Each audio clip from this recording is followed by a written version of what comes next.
কবি সালাউদ্দিন আহমেদের আবৃত্তি শুনেছেন কখনো? শুনুন, একটু শুনুন।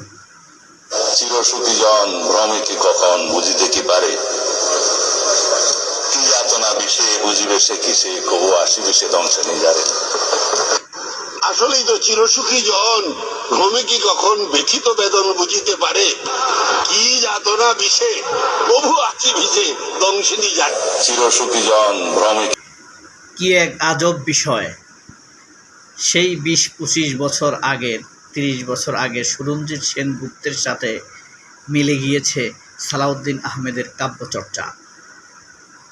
আমরা শুনতাম সুরঞ্জিত সেনগুপ্তকে পরিষ্কারভাবে রয়ের এজেন্ট বলা হতো। এখন কয়েক বছর পরে সালাউদ্দিন আহমেদের সাথে সেটা মিলে গেল। এই বক্তব্যটি, এই কবিতা আবৃত্তি করেছে সালাউদ্দিন আহমেদ ইসলামী ব্যাংক নিয়ে বক্তব্য দিতে গিয়ে। এটা একটা বাংলাদেশের নায়িকা, চেহারা দেখেন, নায়িকা, প্রথম শ্রেণীর নায়িকা, সে নাকি ক্রাশ। বাংলাদেশ সরকার কিন্তু আর গরিব সরকার নয়, মানে বিশ্বের ২০০টা দেশের মতন আছে, তার মধ্যে we are one of the biggest economy. যেহেতু আমরা এখন এলডিসি থেকে গ্র্যাজুয়েট মধ্যে একটি কাগজে কলমে উন্নয়ন হয়েছে, এটা নাকি করছেন, এটা নাকি কাগজে কলম হচ্ছেন, এটা নাকি কাগজে কলমে উন্নয়ন হয়েছে, এটা নাকি স্ট্যাটিস্টিক্সের ব্যাপার। আপনি কি বলছেন? নেপালে ভারতীয় আম নিষিদ্ধ করলেন প্রধানমন্ত্রী বালেন শাহ।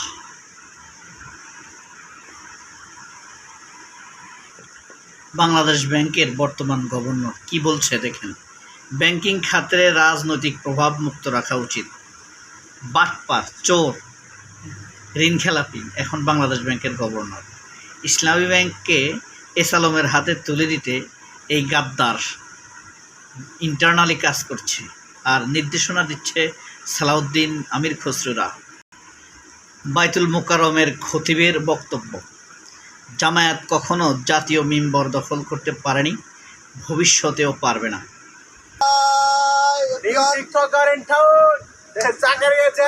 এদেরকে চিনেন? যদি এই পর্যন্ত কেউ ভিডিওতে থেকে থাকেন, এই বক্তব্যটি শুনুন তো। সালাউদ্দিন আহমেদ দরুদকে একটু তাচ্ছিল্যপূর্ণভাবে পড়ছেন কিনা, অথবা কাউকে হেয় করার জন্য পড়ছেন কিনা, একটু শুনুন। মানুষ আপনাকে ধন্যবাদ। আলহামদুলিল্লাহ, আসসালাতু ওয়াসসালামু আলা রাসূলিল্লাহ। আবারও আলহামদুলিল্লাহ। অন্তত তাচ্ছিল্যপূর্ণ মনে হচ্ছে ইসলামী গোলাম মাওলা রনির একটি বক্তব্য। রাষ্ট্রের সর্বশক্তি নিয়োগ করে আরও অনেক দেশ একত্রিত হলেও আওয়ামী লীগকে নিষিদ্ধ করা যাবে না। যাই হোক, আমরা এবার পত্রিকার শিরোনামে ফিরে যাই। দৈনিক আমার দেশ পত্রিকার প্রধান শিরোনাম, ৭৯,০০০ ভুয়া মুক্তিযোদ্ধা বাংলাদেশে।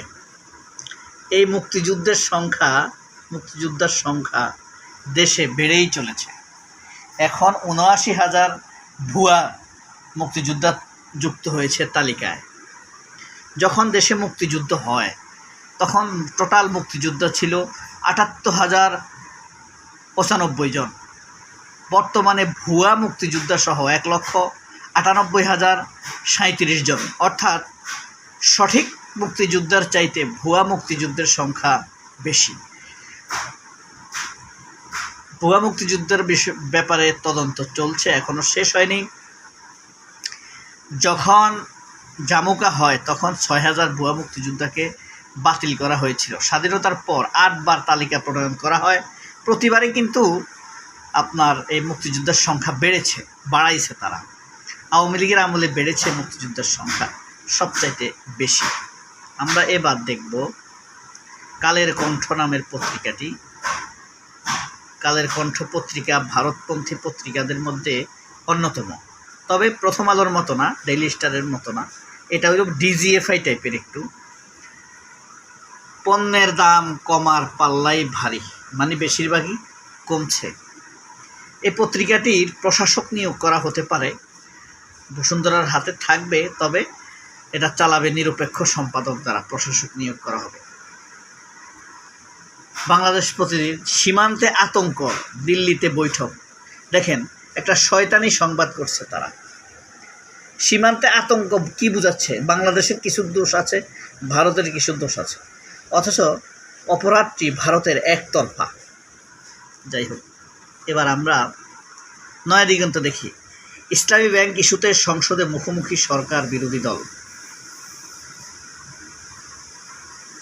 বড় বাজেট, বড় ঘাটতি, ঋণ নির্ভরতা বাড়ছে। 10,000 কোটি টাকা চেয়েছে কেন্দ্রীয় ব্যাংকের কাছে ইসলামী ব্যাংক। কেন ইসলামী ব্যাংক 10,000 কোটি টাকা চাইল? কারণ গ্রাহকরা ধীরে ধীরে তাদের টাকা তুলে নিচ্ছে, ইসলামী ব্যাংকের কাছে টাকা নাই। যুগান্তর, বন্দি বিনিময় চুক্তি মানছে না ভারত, হাসিনাকে ফেরত দিচ্ছে না। যুগান্তর তাদের ইতিহাসের সবচেয়ে একটি ভালো নিউজ করেছে মনে হয়। সমকাল, একে আজাদের পত্রিকা, ভারতপন্থী ব্যবসায়ী। পুশ ইন বন্ধে কার্যকর পদক্ষেপ চেয়েছে বাংলাদেশ।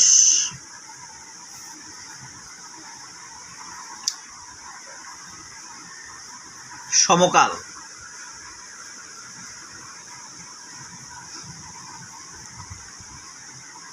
ভারতের সবচাইতে দালাল পত্রিকা প্রথম আলো।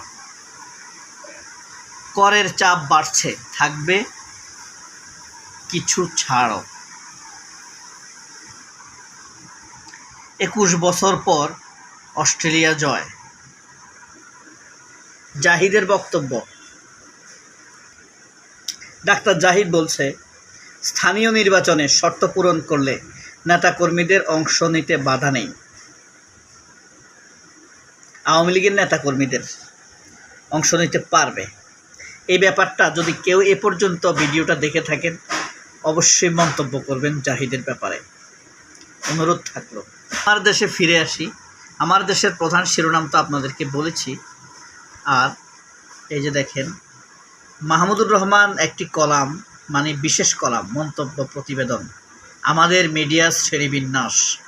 খুবই মজার একটা লেখা হবে আমার জন্য। তো অবশ্যই, যেহেতু আমি মিডিয়া নিয়ে একটু গবেষণা করতে পছন্দ করি, আনন্দ পাই। ইসলামী ব্যাংক নিয়ে সংসদে সরকার বিরোধী দলের তুমুল তর্ক। মৃত্যুদণ্ডপ্রাপ্ত 93 নারী কারাগারে 54 বছরের কার্যকর হয়নি একটিও। 33 জেলায় সার্কিট হাউস নির্মাণ সহ একনেকে 8 প্রকল্প অনুমোদন। 21 বছর পর আরেকটি ঐতিহাসিক জয়। সিগারেটের অবৈধ বাজার নিয়ন্ত্রণে আসছে কঠোর বিধিমালা। এই ছিল প্রথম পাতা দৈনিক আমার দেশের। শেষ পাতাটা আমরা দেখি, দেখাটা দরকার। বাংলাদেশ ব্যাংক নগদ জমা রাখতে ব্যর্থ ইসলামী ব্যাংক। অর্থাৎ সব টাকা জনগণ তুলে নিছে, কারণ তারা এখন আর ইসলামী ব্যাংককে বিশ্বাস করতে চাইছে না।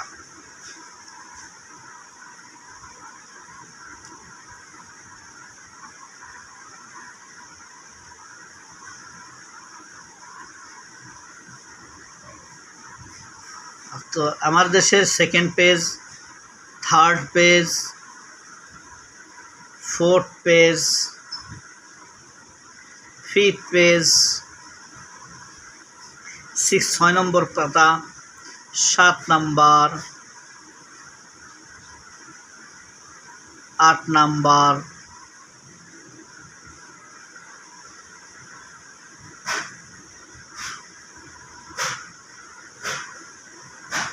9 নম্বর, 10, 11, 12, 13, 14, 15, 16। সবাই অনেক ভালো থাকবেন। আল্লাহ হাফেজ।